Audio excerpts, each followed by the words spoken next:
खरं बघायला गेलं तर रुचिता एवढी मूर्ख मुलगी मी पाहिली नाही. कारण एवढं माणसांना सावध करून सुद्धा जर एखादा व्यक्ती त्याच खड्ड्यामध्ये परत एकदा पडत असेल, तर या गोष्टीला काही अर्थच नाही. आता जर तन्वीचं उदाहरण घ्यायचं म्हणलं, तर तन्वीला भाऊच्या धक्क्यावर पहिल्यांदा कळलं ना, त्याच नंतर तिनं टोळीचा ग्रुप सोडलेला होता. आणि या दोघांचा लव्ह अँगल तर प्रत्येक जणाला दिसतोय. राखीने भाऊच्या धक्क्यावर बोललेलं होतं, की तुमच्यासारखे मी लवलपाटा इथं नाही करत.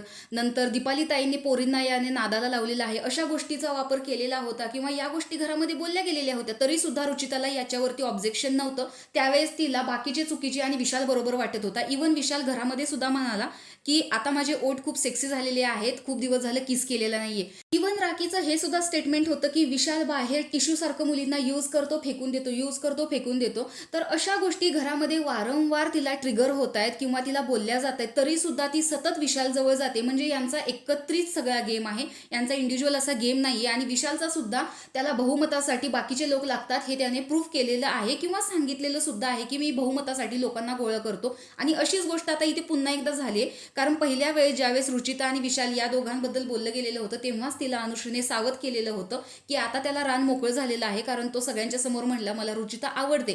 तर हीच गोष्ट आता त्याला कुणाच्या दबावाखाली नाही ठेवून देत. त्यामुळे आता त्याचं रान मोकळं झालेलं आहे हे तिला समजावलेलं होतं.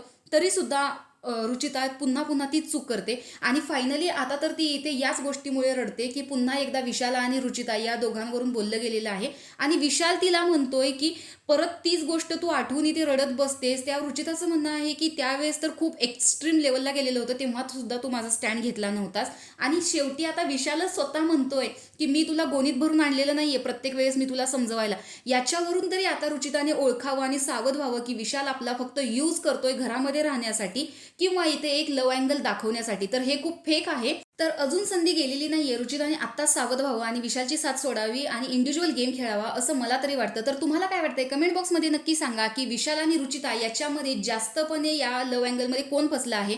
तर अशाच बिग बॉस मराठीच्या रिव्ह्यूच्या अपडेट पाहण्यासाठी आपल्या चॅनल सबस्क्राईब